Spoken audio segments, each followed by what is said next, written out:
Hello, family. Welcome to 1 hour before sleep. Today we are going to dive into something a little dark and creepy.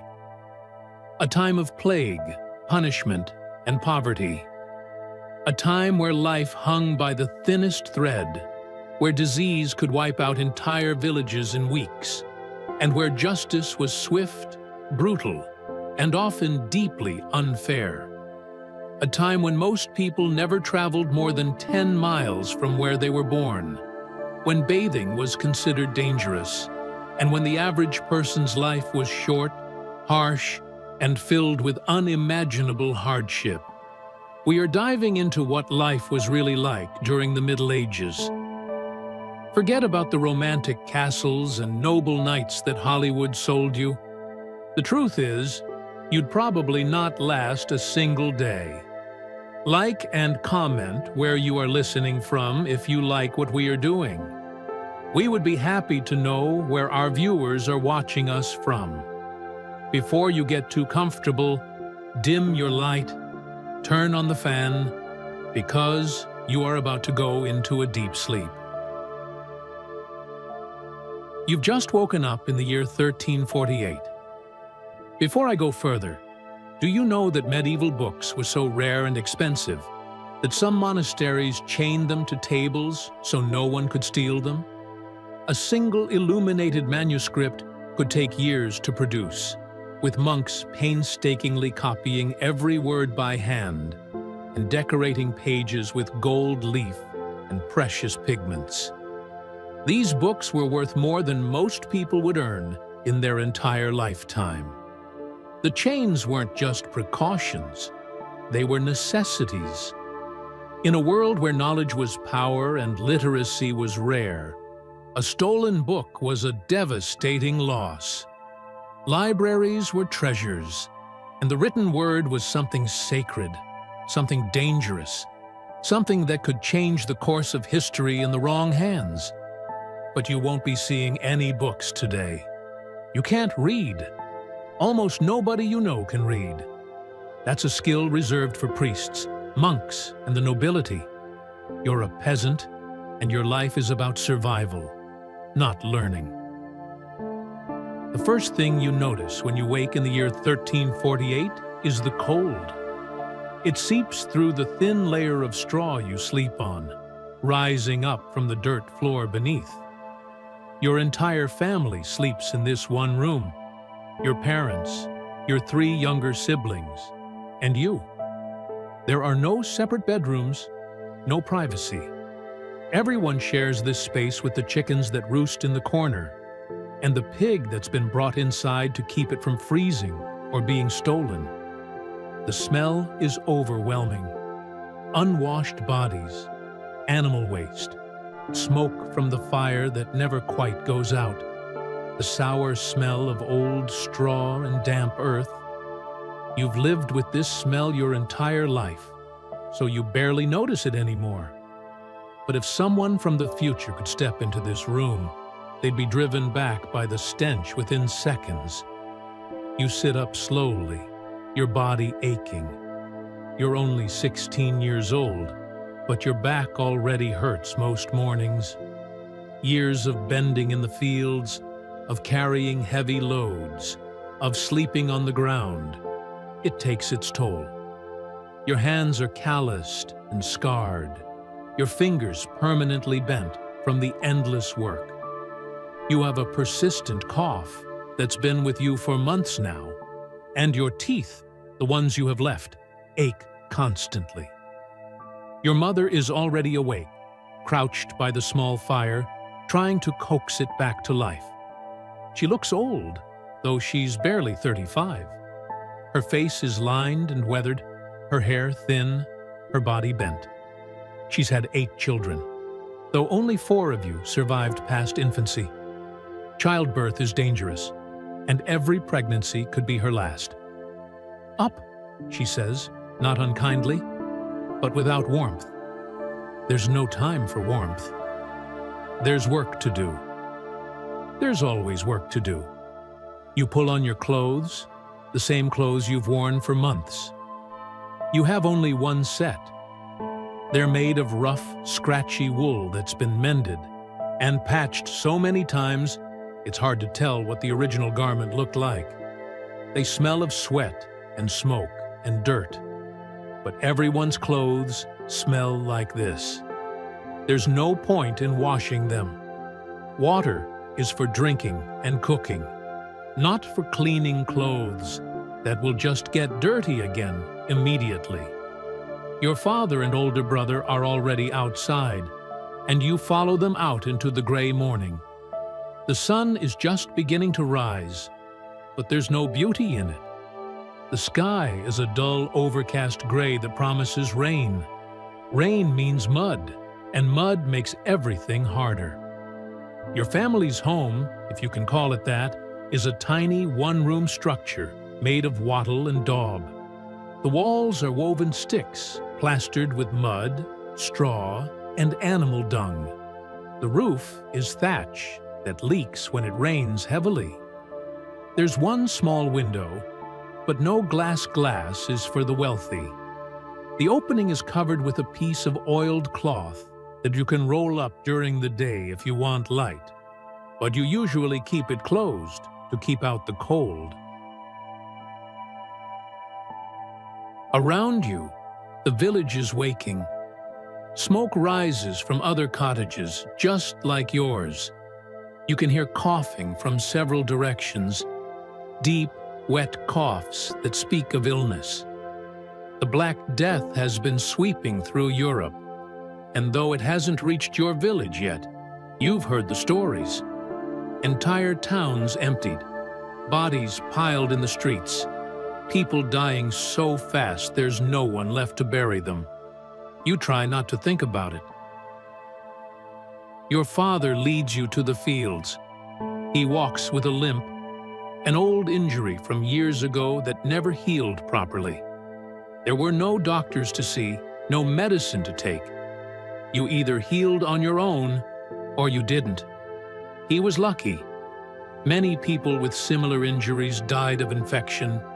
The fields stretch out before you, and they're not even yours. You're serfs, bound to the land and to the Lord who owns it. You can't leave. You can't choose a different life. You were born here, and you'll die here, and your children will do the same. Most of what you grow doesn't belong to you. It belongs to the Lord. You get to keep just enough to survive, barely, and the rest goes to Him. The work begins. Plowing, planting, weeding, harvesting. It depends on the season. Today, it's weeding the fields, bent over for hours, pulling plants from the soil with your bare hands. Your back screams in protest. Your knees sink into the mud. The sun, when it finally burns through the clouds, beats down on you without mercy. There are no breaks, no lunch hour. You work until the sun is high, and then your mother brings out what passes for a meal. A small piece of dark, coarse bread and a thin gruel made from barley. The bread is hard enough to break your teeth if you're not careful.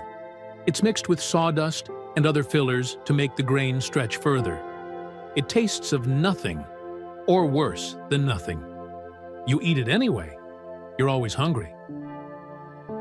After the brief meal, it's back to work. The afternoon stretches on endlessly.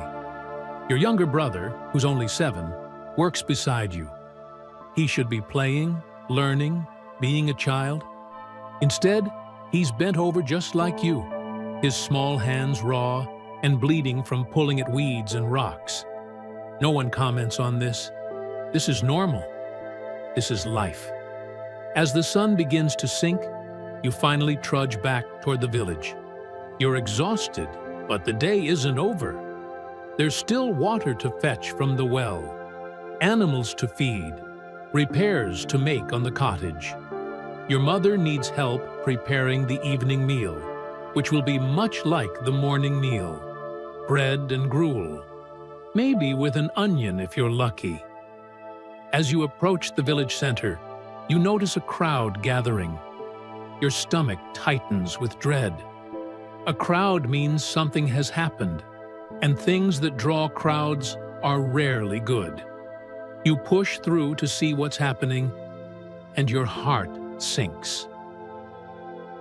A wooden platform has been erected in the village square. Stocks and a whipping post stand ready. The bailiff, the Lord's representative, stands with 2 guards. They're dragging a man you recognize, Thomas, a farmer who lives on the edge of the village. His hands are bound. "What did he do?" you whisper to the person next to you. "Stole a chicken," comes the reply, "from the Lord's coop." A chicken, a single chicken, probably to feed his starving family. The bailiff reads out the sentence in a loud, formal voice. 20 lashes. Thomas is stripped to the waist and tied to the post. You want to look away, but you can't. Everyone is required to watch. These punishments are meant to be lessons, warnings to the rest of you about what happens when you break the rules. The first strike of the whip cracks through the air, and Thomas screams. The leather cuts deep, drawing blood immediately. The crowd is silent except for Thomas's cries. Some people weep quietly. Others stare with blank faces, too worn down to show emotion anymore.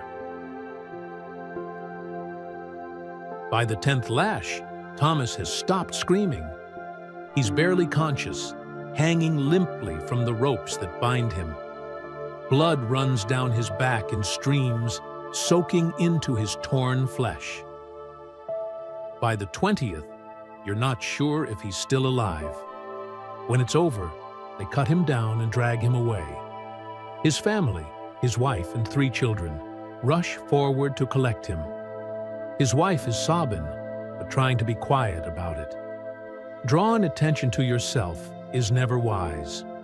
You walk away feeling sick, but also numb. You've seen this before. You'll see it again. This is justice in the medieval world. Harsh, swift, and public. The Lord's property is sacred. A human life, especially a peasant's life, is not. Back at your cottage, dinner is ready. The same bread, the same gruel. You eat in silence. No one mentions what you witnessed. There's nothing to say. After dinner, there's still work to do by the dim light of a single candle, a luxury your family can barely afford. Your mother mends clothes, your father repairs a tool, you help your younger siblings prepare for bed, getting them settled in their spot on the floor. As darkness falls completely, the village changes. There are no street lights, no lamps in windows. The darkness is total and absolute. You can't see your hand in front of your face. This is when fear creeps in. Bandits roam the roads at night. Wild animals prowl. And there are other things people whisper about, but don't name. Spirits, demons, the restless dead. You lie down on your straw mat, pulling your thin blanket around you. Your stomach is still hungry. It's always hungry. You can't remember the last time you felt truly full. Outside, you hear someone coughing, that deep, terrible cough that's been spreading through the village. Tomorrow, you think, you will hear that someone else has died. It happens regularly. Illness, injury, starvation, childbirth, death is everywhere, constant, ordinary. You're 16 years old, and you'll probably be dead by 30. If you're lucky, you close your eyes and try to sleep, but your mind wanders to things you've seen and heard. The punishment today was horrible, but not unusual. Last month, a woman was accused of being a witch. Her crime? She had a birthmark on her face, and her neighbor's cow died. That was enough evidence. They tied her to a chair and dunked her in the river. If she drowned, she was innocent. If she survived, she was a witch and would be burned. She drowned. Her body was pulled from the river, and everyone agreed that at least her soul was clean. Her children, now orphans, were taken in by relatives who could barely feed their own families. No one questioned this. This was how things worked. You think about the Lord who owns your land, your labor, your life. You've seen him twice in your entire life. He lives in a stone castle with glass windows and multiple fireplaces. He eats meat every day. He has dozens of servants. He can read and write. He wears clothes made of silk and velvet. You will never own property. You will never have enough food. You will never learn to read. You will never travel beyond the few miles around your village. You will never have a choice about your life. This is not because you're lazy or unlucky. This is simply because you were born a peasant, and that's all you'll ever be. The social order is fixed, unchangeable, ordained by God himself, or so the priests tell you every Sunday. And you believe them? Because why wouldn't you? It's all you've ever known. Sleep comes slowly, fitfully. You dream of bread, real bread, white and soft and plentiful. You dream of being warm, truly warm, without the constant ache of cold in your bones. You dream of a day without work, without hunger, without fear. But these are just dreams. Tomorrow will be the same as today, and the day after that, and the day after that, until injury or illness or age finally claims you, and you're buried in the churchyard in an unmarked grave. Just another forgotten peasant who lived and died without ever mattering to anyone beyond your immediate family. This is the reality of medieval life. Not the knights and castles of stories, but the grinding, relentless poverty and suffering that defined existence for the vast majority of people. The smell of unwashed bodies and animal waste, the taste of moldy bread, the sight of brutal punishments and casual cruelty, the sound of constant coughing and crying, the feeling of hunger, always hunger, never satisfied. You are living in what historians will later call the Middle Ages, a time between the fall of Rome and the Renaissance. But you don't know about Rome or the Renaissance. You don't know that things were once different, or that they'll someday be different again. You only know now, and now is hard and painful and seemingly endless. The Black Death will arrive in your village in 3 months. 2/3 of you will be dead by the end of the year. But you don't know that yet. Right now, you're just trying to survive one more day. Because that's all you can do. Survive. Day after day after day. Until you can't anymore. And then someone else will take your place in the fields, sleeping on the same straw mat, eating the same terrible food, living the same terrible life.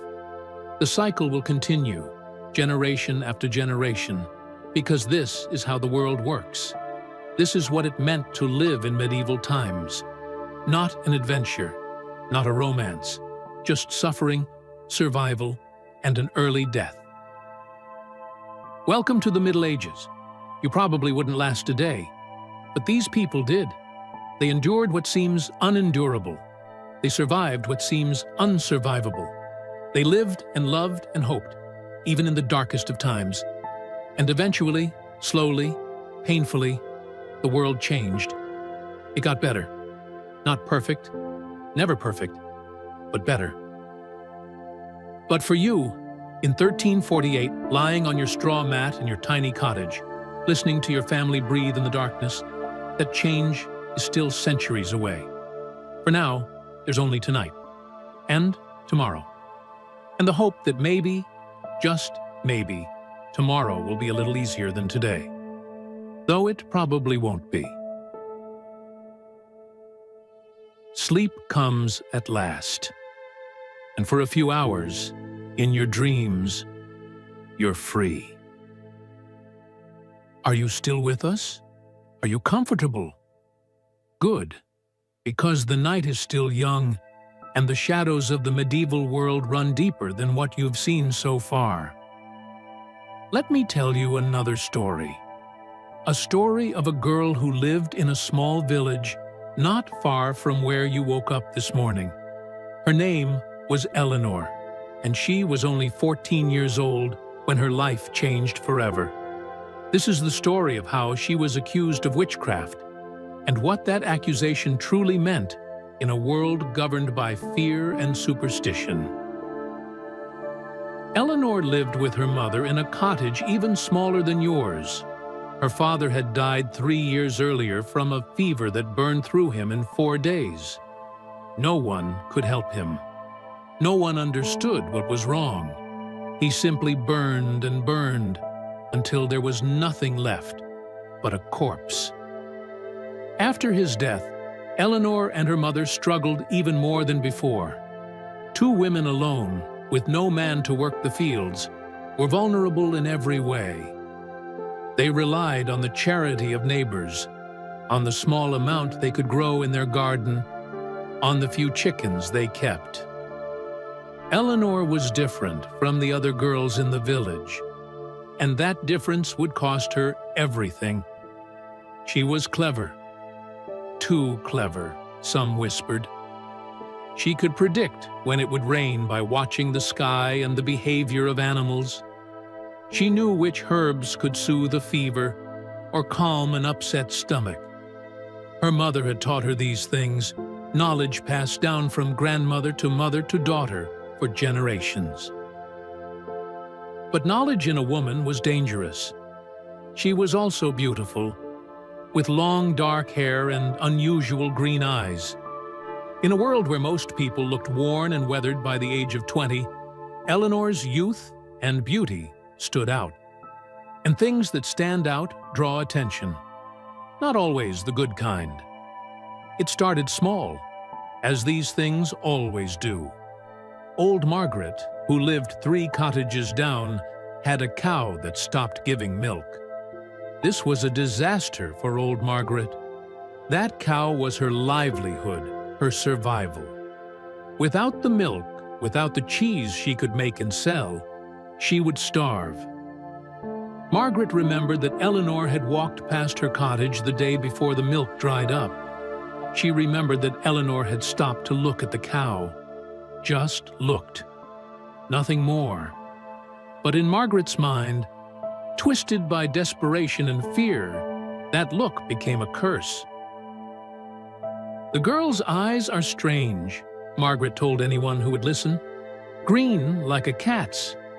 She looked at my cow, and the next day, no milk. What else could it be but witchcraft? Others began to remember things too. John the blacksmith recalled that his wife had fallen ill after Eleanor brought them herbs for their daughter's cough. Never mind that the daughter had recovered. The wife's illness was what mattered now. Sarah, whose husband had been eyeing Eleanor a bit too often, suddenly remembered that her best laying hen had died the week after Eleanor had complimented it. Clearly, the compliment had been a curse in disguise. Clearly, Eleanor had done it out of jealousy or spite, or some dark purpose. The whispers grew. They always do. Eleanor noticed, of course. She felt the eyes on her when she walked through the village. She heard the conversations that stopped abruptly when she approached. She saw the way mothers pulled their children closer when she passed by. She tried to make herself smaller, less noticeable. She stopped looking people in the eye. She kept her head down. She stayed close to home. It didn't matter. Once the accusation of witchcraft began to take root, there was no pulling it out. The breaking point came on a cold morning in late autumn. The baker's young son, a boy of 7, fell into a fit. He thrashed and foamed at the mouth, his eyes rolling back in his head. His parents were terrified. the priest was called. The priest, Father Bernard, was an old man who had seen many things in his years, and he believed in demons and witches as firmly as he believed in God. He examined the boy and declared that he was possessed by an evil spirit. And how did evil spirits enter innocent children? Through the work of witches, of course. Who has the boy been around? Father Bernard demanded. Who might have cursed him? The baker's wife, frantic with fear for her son, tried to think. Eleanor, she said finally. The girl with the green eyes. She was at the market yesterday. She was standing near us. She was looking at my son. That was all it took. By midday, the bailiff and 2 guards arrived at Eleanor's cottage. Eleanor and her mother were inside, preparing a thin soup for their dinner. When the pounding came at the door, they both froze. "Open in the name of the Lord," the bailiff shouted. Eleanor's mother opened the door with shaking hands. The bailiff pushed past her roughly, his eyes scanning the small room. "Eleanor of this village," he announced formally, "you are accused of witchcraft and consorting with the devil. You will come with us for examination." "No," Eleanor's mother cried, reaching for her daughter. "She's innocent. She's just a girl. She's done nothing wrong." One of the guards shoved the mother aside. She fell hard against the wall. Eleanor tried to go to her, but the guards seized her arms. "Please," Eleanor begged. "I haven't done anything. I don't know what you're talking about." "That's what they all say," the bailiff replied coldly. They dragged her out of the cottage. The entire village had gathered to watch. Eleanor searched the faces for someone, anyone, who might speak up for her. But she saw only fear, suspicion, and in some faces, a terrible kind of satisfaction. They took her to the church and locked her in a small storage room with no windows. It was completely dark. She could hear mice scurrying in the corners. The stone floor was freezing beneath her. She sat in that darkness for 3 days. No food, no water, no light, no human contact except when the door opened briefly and a crust of moldy bread was thrown in. On the 4th day, they came for her examination. The examination for witchcraft followed specific procedures. These weren't random accusations. The church had developed detailed methods for identifying witches. Father Bernard had a book, a manual that explained exactly how to find the devil's mark, how to test a witch, how to extract a confession. They brought Eleanor to a room in the church. Several men were there. Father Bernard, the bailiff, a visiting church official from the larger town nearby, and 2 guards. No women, no one to advocate for her, no one to protect her. "Strip her," Father Bernard commanded. Eleanor's protests, her pleas, her tears, none of it mattered. The guards tore her clothes from her body until she stood naked and shivering before these men. She tried to cover herself with her hands, but they pulled her arms away. They were looking for the devil's mark. Any blemish, birthmark, mole, or scar that could indicate where the devil had touched her. On Eleanor's left shoulder blade, there was a small brown birthmark, roughly circular. "There," Father Bernard said, pointing. "The devil's mark." "It's just a birthmark," Eleanor sobbed. "I've had it since birth. My mother can tell you." "The devil marks his servants at birth," the priest replied calmly. "This proves nothing except what we already suspected." They performed the next test. They took a long needle and pushed it into the birthmark. If she felt pain, she might be innocent. If she didn't feel pain, it proved the devil had made that spot immune to suffering. Eleanor was so terrified, so cold, so overwhelmed that when the needle went in, she barely reacted.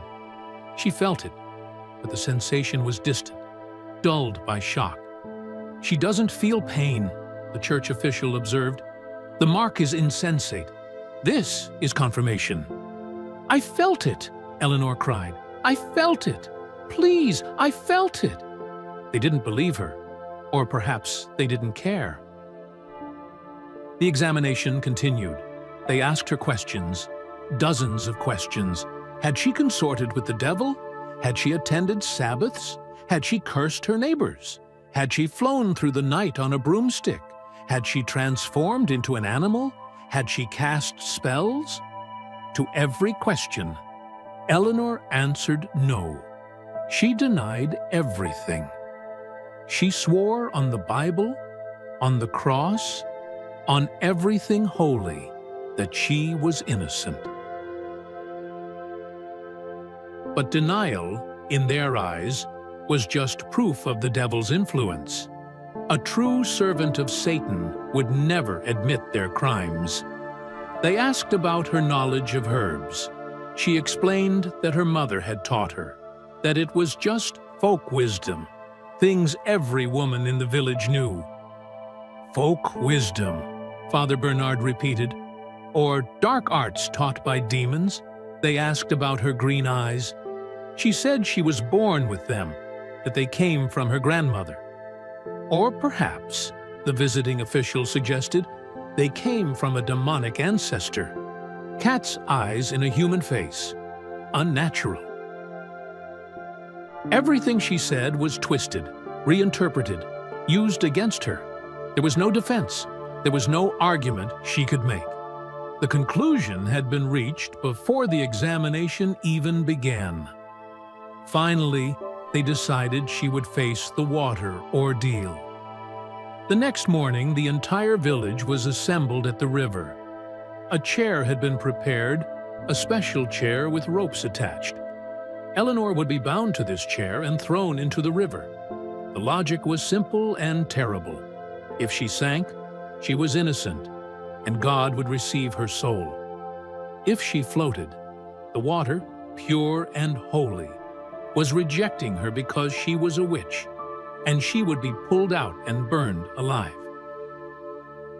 It was a test she couldn't win.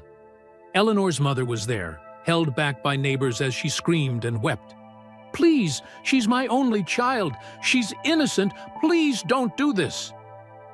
No one listened. Or if they did, they didn't care. The law had been set in motion, and the law must be satisfied. They tied Eleanor to the chair. Her hands were bound behind her back, her feet tied to the chair legs. Father Bernard said a prayer, asking God to reveal the truth. Then they threw her into the river. The water was freezing, a shock so intense that Eleanor gasped, sucking water into her lungs. The chair sank immediately, taking her down into the murky depths. She thrashed against the ropes, desperate, drowning, dying. The cold was incredible. The pressure in her lungs was unbearable. She couldn't breathe, couldn't think, couldn't do anything but panic as the water filled her nose and mouth and lungs. She was underwater for what felt like an eternity, but was probably only a minute. Finally, mercifully, the ropes were pulled, and she was dragged up, the chair breaking the surface with her still tied to it. She coughed and vomited water, gasping and choking. She was alive, barely, but alive. She floated, someone in the crowd said, though this wasn't really true. The chair had sunk.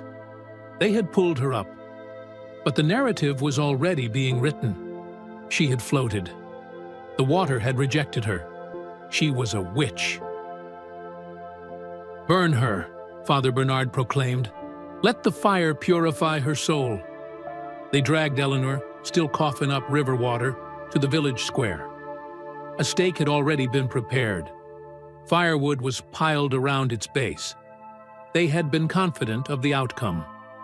Eleanor couldn't fight anymore.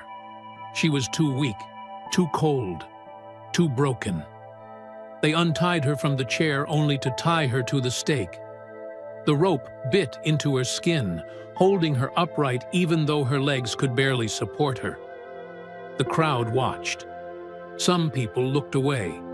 Others stared with hard faces. A few seemed to enjoy it. Eleanor's mother had collapsed. She lay on the ground, sobbing, unable even to stand. No one comforted her. Father Bernard approached with a torch. He said another prayer, something about cleansing evil from the world, about protecting the innocent. Then he touched the torch to the wood. The fire caught quickly. Smoke rose first, thick and choking. Then the flames began to climb. Eleanor screamed. She screamed for her mother. She screamed that she was innocent. She screamed for God to save her. She screamed until the smoke filled her lungs, and she couldn't scream anymore. The fire burned for hours. The crowd eventually dispersed, returning to their homes, to their dinners, to their lives. Just another day in the village. Just another witch burned. Eleanor was 14 years old. Her crime was having green eyes, knowing about herbs, and being noticed. That was enough. This was justice in the medieval world. This was how fear and superstition and ignorance combined to destroy innocent lives. Thousands of people, mostly women, died this way. Accused, examined, tortured, and executed for crimes they didn't commit, for powers they didn't have, for bargains with a devil they'd never met. The medieval world was dark in so many ways. Not just the absence of electric light, but the darkness of the human heart when it's governed by fear. Eleanor's story is one of thousands. Each one a life cut short. Each one a person who was loved, who had dreams, who wanted nothing more than to live. But they didn't get to live. The medieval world took them, chewed them up and spit them out. And the wheel kept turning. The accusations kept coming. The fires kept burning. This is the world you woke up in. This is the reality behind the fairy tales. Remember, Eleanor. Remember that she was real, or at least thousands like her were real. Remember that knowledge could kill you. Beauty could kill you. Being different could kill you. Remember that this was life for so many, for so long. And be grateful, so grateful, that you live in a different time.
you.